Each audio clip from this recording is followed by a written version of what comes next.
So hi everyone, welcome back to another video. और आज की इस वीडियो में हम बात करने वाले हैं आपके डिजास्टर स्टडीज के जो आपका मेजरली पेपर है for C U E T P G. That is the जो आपका कोड है that is C O Q P 09। तो आप एक बार कोड को जरूर चेक कर सकते हैं before preparing for exam. And ये आपका पर्टिकुलरली सिलेबस है जो कि आपकी स्क्रीन पे मेंशन्ड है। एंड आज की इस वीडियो में हम इंपॉर्टेंट एमसीक्यूज करने वाले हैं। सीरीज वाइज एमसीक्यूज होंगे, 50 एमसीक्यूज होंगे, क्वेश्चंस विद द आंसर। सो वो मैं आपको प्रोवाइड करने वाली हूँ। तो बिना किसी देरी के करते हैं अपनी आज की वीडियो को शुरू।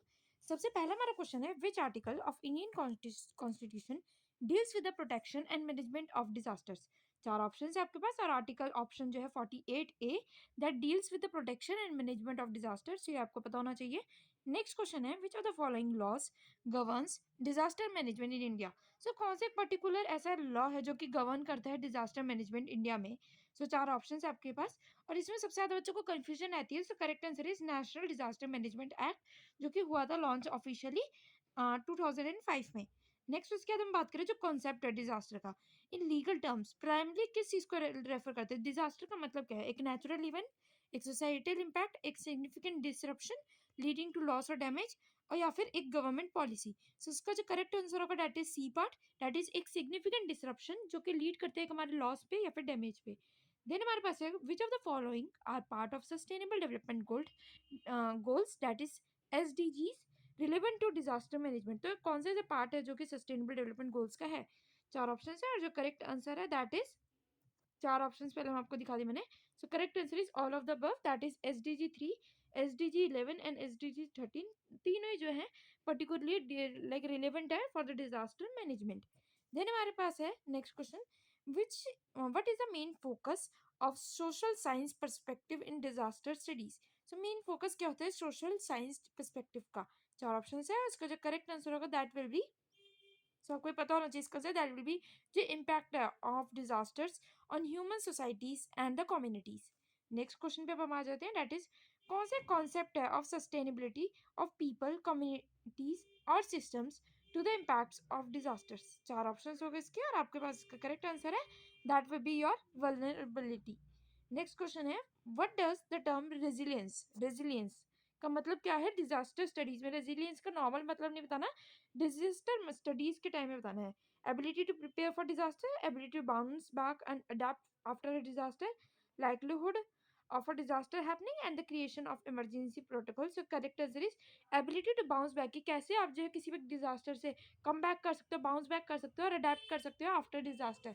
जैसे कि बताया जाता है जनरली जापान में बहुत ज्यादा अर्थक्वेक्स आते हैं, तो उससे ठीक होना, उससे उभरना या कितनी जल्दी आप उभर सकते हो, that is called as the resilience. की कंट्री की कितनी अच्छी रेजिलियंस है कि उसने इतनी जल्दी जो है अपने को वापस ऑन ट्रैक लिया है आफ्टर द डिजास्टर। नेक्स्ट हमारे पास है हजार्ड, उसका मतलब क्या है इन terms of disaster studies. So hazard का मतलब क्या होता है जनरली, एक probability of a disaster occurring, event of process जो कि अकर करते हैं और हार्म करते हैं, हमारे डिस्ट्रक्शन करता है। उसके बाद we have is the preparedness measures of for disaster and the recovery phase. तो करेक्ट आंसर इज जो इवेंट होते हैं और जो प्रोसेस होते हैं जो कि कॉज करते हैं हार्म को और डिस्ट्रक्शन को, then destruction को। Then we have is the question that is, which tool is widely used in disaster management for graphic mapping and data analysis। कौन सा ऐसा टूल है जो कि ग्राफिक मैपिंग और डेटा एनालिसिस के लिए वाइडली यूज किया जाता है। तो चार ऑप्शन है आपके पास और जो करेक्ट आंसर होगा तो सबको पता है ना, that is GIS, geographic information system. ये आपको जनरली अपने 12th में अपने प्रैक्टिकल्स में अगर आपके पास जियोग्राफी होगी तो आपने जरूर पढ़ा होगा, बिकॉज जियोग्राफी के प्रैक्टिकल में GIS one of the important topics और इसकी आपकी पूरी बुक भी होती है। उसके बाद अगर हम बात करें, regional imbalances in vulnerability are primarily caused bye.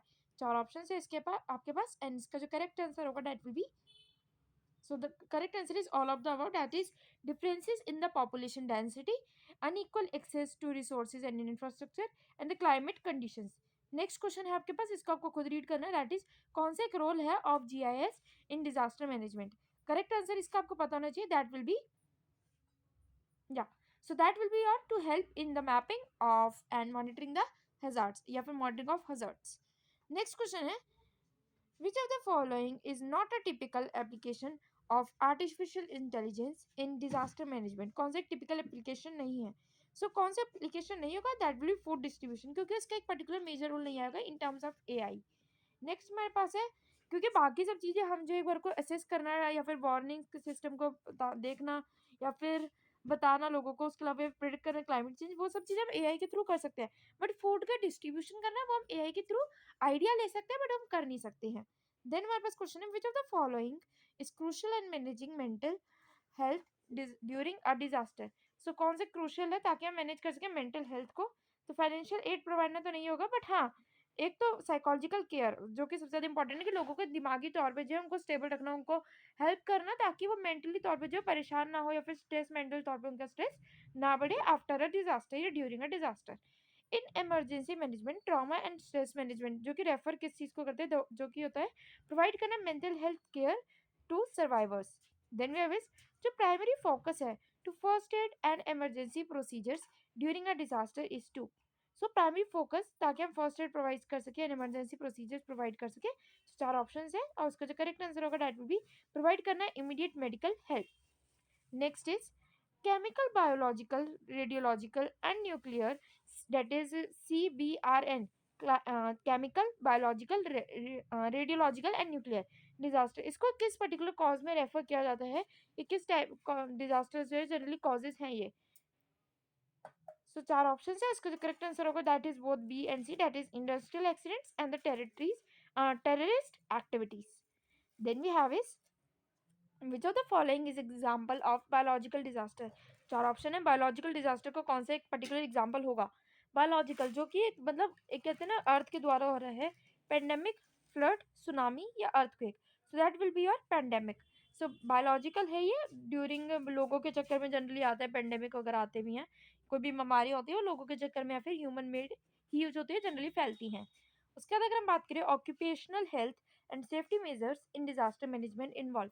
So occupational health और जो सेफ्टी मेजर्स है डिजास्टर मैनेजमेंट में किस किस चीज़ को इन्वॉल्व करते हैं मेजरली। सो चार ऑप्शन आपके, जिसका करेक्ट आंसर तो ऑल ऑफ द अबव ही होना चाहिए, बिकॉज दैट विल बी कि प्रोवाइड करना आपको, providing workers with safety equipments, ensure करना health of workers, training workers in the disaster preparedness. Then we have is, which of the following is a key issue in geography of disaster, that is density of population in hazard prone areas। Next question पे आ जाते हैं। तो इसका answer आपको खुद देना है, दैट इज कि जो डैम्स जो है जो कि can contribute to disaster vulnerability by, so that is being vulnerable to collapse during the floods. Next question पे आप आ जाते हैं, which environmental factor increases vulnerability during the disaster. कौन सा एक एनवायरमेंटल फैक्टर है जो कि वल्नरेबिलिटी बढ़ाता है डिजास्टर के टाइम पे? So that will be your all of the above ही होगा, क्योंकि पॉल्यूशन और क्लाइमेट चेंज या फिर हैबिटेट डिस्ट्रक्शन है, वो सब कुछ जो है वल्नरेबिलिटी को और ज़्यादा इंक्रीज करता है। उसके बाद भी एवरेज जो प्रोसेस होता है ऑफ एफिलेंट डिस्चार्जेस, ये किस चीज़ को रेफर करता है? सो चार ऑप्शन है आपके पास, एंड जो करेक्ट आंसर होगा that will be the release of toxic waste into the water bodies. Next question हमारे पास यहाँ पर है, that will be your, which of the following is an example of human consumption causing environmental destruction. चार option है इसमें, और इसका जो करेक्ट आंसर होगा that will be all of the above only, that is की deforestation of agriculture, over fishing and the carbon emission from vehicles. सारी चीज़ें जो है एनवायरमेंट को जो एक टाइप से डिस्ट्रक्शन प्रोवाइड करते हैं, फिर खराब ही करते हैं एनवायरमेंट को। कौन सा एक ऐसा डिजास्टर है जो कि मोस्टली क्लोजली लिंक्ड होता है to the effects of climate change, मतलब कि एक ऐसा डिजास्टर जो कि क्लाइमेट चेंज की वजह से जनरली होता है, and that will be your, so the correct answer is flood, जो कि जनरली होता है क्लाइमेट चेंज की वजह से लिंक्ड होता है उसी से। उसके बाद अगर हम बात करें जो प्राइमरी पर्पज है of modern scientific tools in early warning systems is to, मतलब कि जो प्राइमरी फोकस होता है मॉडर्न साइंटिफिक टूल्स का, वो एक अर्ली वार्निंग सिस्टम है किस चीज़ के लिए majorly, that is to provide real time warnings to the vulnerable populations, कि ताकि एक रियल टाइम सारे अपडेट्स अगर लोगों को पता चल सके, एंड जो भी लोग मतलब डिपेंडेंट है तो वो जो आपस में शिफ्ट कर सके, जो भी चीज़ें मतलब हो सकती है to protect from that disaster, humankind को प्रोटेक्ट करने के लिए, वाइल्ड लाइफ को प्रोटेक्ट करने के लिए वो सारे मेजर्स लिए जा सके। उसके बाद we have is, which what is one of the challenges in rehabilitation process after a disaster? So the correct answer होगा that is all of the above, that is the sudden increase in population, lack of skilled workers and the slow pace of rebuilding infrastructure. So all of the above option is correct, that is। Next question हमारे पास है, which of the following is not a primary health issue in disaster. Primary health issue नहीं है disaster में। सो इसका जो correct answer होगा, चार ऑप्शन है, इसका जो करेक्ट आंसर होगा that will be your cardiovascular diseases. Next question पे आ जाते हैं, एक major impact of floods on the health is, मतलब एक हेल्थ पे जो है मेजर इम्पैक्ट क्या आता है फ्लड्स का। सो जो करेक्ट आंसर होगा that is all of the above, क्योंकि एक तो स्प्रेड होता है डिसीजेस का through contaminated water, increase mental health issues and the disruption of the health care services. So now the next question is that is what is the purpose of disaster response plans? मतलब कि एक disaster response plans का जो है main purpose क्या होता है? Manage करना लीगल इम्प्लीकेशंस को, प्रिपेयर करना रिस्टोरेशन के लिए, प्रोवाइड करना स्ट्रक्चर एंड प्रोडिक्ट करना एक अकरेंस को। तो मेन तो ये तो प्रोवाइड करना एक structure and coordinated response to emergencies, ताकि इमरजेंसीज को जो है एक स्ट्रक्चर्ड वे में जो है उसको हैंडल किया जा सके, या फिर कोई गलती अगर ना हो। क्योंकि डिजास्टर मैनेज करते टाइम पे भी ऐसा नहीं होना चाहिए कि आप एक और डिजास्टर क्रिएट कर दो, क्योंकि अगर एक बार ऐसा कोई डिजास्टर क्रिएट हो गया दोबारा से, तो उसको वापस से प्रोटेक्ट करना, एक डिजास्टर के ऊपर एक और डिजास्टर हो जाए तो उसको बचाना और ज्यादा डिफिकल्टीज में आ जाएगा। Then you which which term refers to the scientific analysis and measurements of hazards and risks? तो चार ऑप्शंस है, इसके जो correct answer that will be your risk assessment. उससे जो है आप असेस कर सकते हो सारी रिस्क कि कितना रिस्क हो रहा है खराब वगैरह में, वो सब चीज़ें हम देख सकते हैं। उसके बाद ये है which are the following is a common effect of an environmental disaster on ecosystem? कौन सा जो है एक लाइक इम्पैक्ट कॉमन इफेक्ट है एनवायरमेंट डिजास्टर पे इकोसिस्टम के? So that will be loss of biodiversity, जो कि सबसे एक मेजर इम्पैक्ट पड़ता है, सबसे एक मेजर इफेक्ट है। क्योंकि बायोडाइवर्सिटी धीरे धीरे जो वो होती जा रही है, एक खत्म होती जा रही है। कुछ कुछ डाइवर्सिटीज तो बिल्कुल ही कहते हैं ना एक्सटेंशन, एंडेंजर्ड स्पीशीज होती हैं, and then we have is extinct species. So वो सारी मतलब जो एक्सटिंक्ट है वो तो बिल्कुल खत्म होती जा रही है, और उसके चक्कर में जो है जैसे बोला जाता है कि इंडिया में टाइगर्स वगैरह जो वो बाहर से लेकर आए गए हैं कंट्री में, तो वो बहुत ज्यादा नुकसान करता है बायोडाइवर्सिटी को। कोई भी डिजास्टर है किसी उसका कोई भी एक इफेक्ट हो या इम्पैक्ट पड़े, तो वो बायोडाइवर्सिटी पे सबसे ज्यादा पहला इम्पैक्ट पड़ता है, क्योंकि उनके ऊपर इतनी देख रेख नहीं की जाती है as compare to human beings के कितने लोग मर गए, पर कभी भी नहीं देखा जाए कितने जानवरों की मौत हुई, वो सब चीजें बहुत ही कम देखी जाती है। उसके बाद भी which is the most effective method for preventing the spread of diseases in aftermath of a disaster? So कौन कौन सी मोस्ट इफेक्टिव मेथड है? So vaccination campaigns, water purification center provide करना, फूड एंड शेल्टर, ये सारे एक effective method होने चाहिए for generally preventing the spread of diseases. But जो मेजर होगा दैट इज कि डिसीजेज जनरली स्प्रेड होती है वाटर प्यूरिफिकेशन से एंड सैनिटेशन से, तो उसको सबसे ज्यादा एक मोस्ट इफेक्टिव मेथड है कि उसको अगर हम प्रिवेंट कर सके, उसको अगर हम क्लियर कर सके aftermath the disaster. Then ये इज ड्यूरिंग अ डिजास्टर, तो जो प्राइमरी फंक्शन है डिजास्टर मैनेजमेंट एजेंसीज का इज टू, सो मेजरली क्या होता है उनका? सबसे पहले तो यही होगा ना कि इंश्योर करना कि सेफ इवैक्यूएशन हो जाए अफेक्टेड पॉपुलेशंस का। Then we have is the term of vulnerability in disaster studies also includes.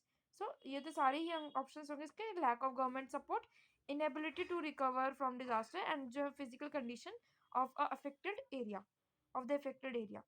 Next question we have is now जो context है of disaster management, that is resilience, वो किस चीज को रेफर करता है? अभी मैंने रेजिलियंस का आपको मतलब तो बताया ही था। सो जो कैपेसिटी होती है to rebuild and recover quickly, that is called as resilience in terms of disaster management. Next we have is जो कॉन्सेप्ट होता है of fragile areas, refers to fragile areas कौन से एरियाज है, कौन सा कॉन्सेप्ट कहलाया जाता है? दैट इज एरियाज जो कि फेस करते हैं कॉन्स्टेंट एनवायरमेंटल डिग्रेडेशन, यहाँ पे मतलब सबसे ज्यादा डिजास्टर्स वगैरह जो है देखे जा सकते हैं। Next question we have is now GIS applications in disaster management include.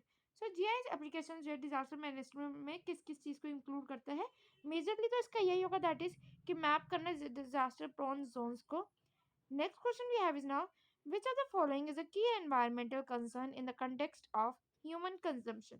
So चार options है आपके इसकी, मतलब key environmental concern जो कि human consumption का major context है, and that is all of the above only, that is deforestation करना, overfishing करना, energy consumption करना, and fossil fuel का use वो बहुत ज़्यादा हो चुका है इस समय पे।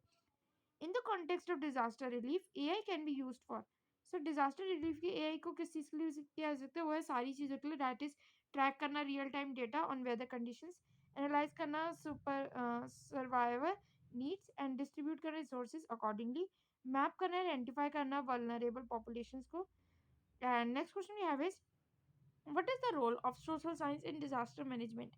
सो सोशल साइंस का जो है पर्टिकुलर रोल क्या होता है डिजास्टर मैनेजमेंट में? चार ऑप्शन है आपके पास, और इसका जो correct answer that will be कि टू स्टडी करना impact of disasters on human behaviour and societies. Next question now we have is the National Disaster Management Authority, that is NDMA in India, वो primarily focus करती है for, तो किस चीज़ के लिए फोकस करेगी वो, दैट इज 4 मेजर थिंग्स है एंड इसका जो करेक्ट आंसर है दैट इज कोऑर्डिनेट करना डिजास्टर रिस्पॉन्स को एंड मिटिगेशन स्ट्रेटजीज को। Now we have the next question that is which of the following is a characteristic of a resilient community.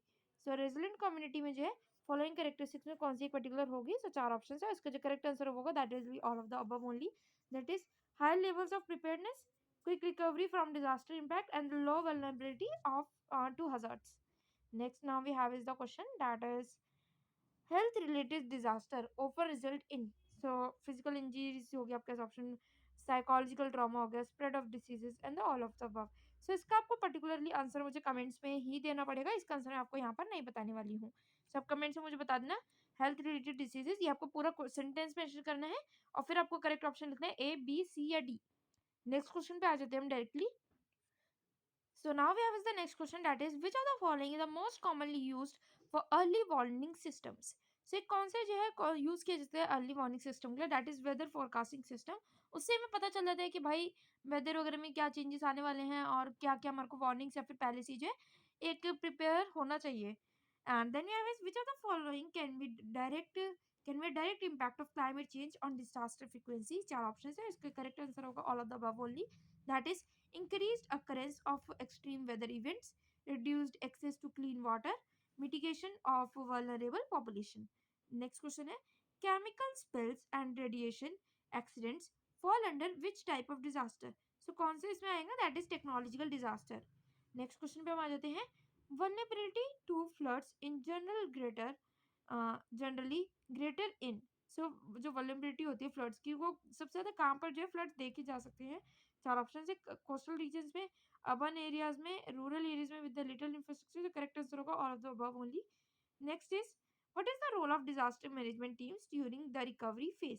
So recovery phase के time पे जो है कौन सा एक पर्टिकुलर रोल होता है डिजास्टर मैनेजमेंट का, and that will be again all of the above only, कि प्रोवाइड करने के टेम्परेरी शेल्टर, देन इंश्योर करने के एसेंशियल सर्विसेज जो है वो रिस्टोर्ड हो जाए जल्दी से जल्दी, एंड देन असेस करने इकोनॉमिक इम्पैक्ट कितना पड़ा है एक डिजास्टर का। देन यार deforestation increases vulnerability by. So deforestation कैसे इंक्रीज करती है वल्नरेबिलिटी को, 4 ऑप्शन है एंड जो करेक्ट आंसर होगा दैट विल बी रिड्यूस करना फ्लड बफरिंग कैपेसिटी को। Then we have is which of the following is disaster risk reduction measures, and that will be all of the above only, that is strengthen करना infrastructure को, raise करना आपके public awareness को and establish करना early warning systems को। So with this we are ending this video here only.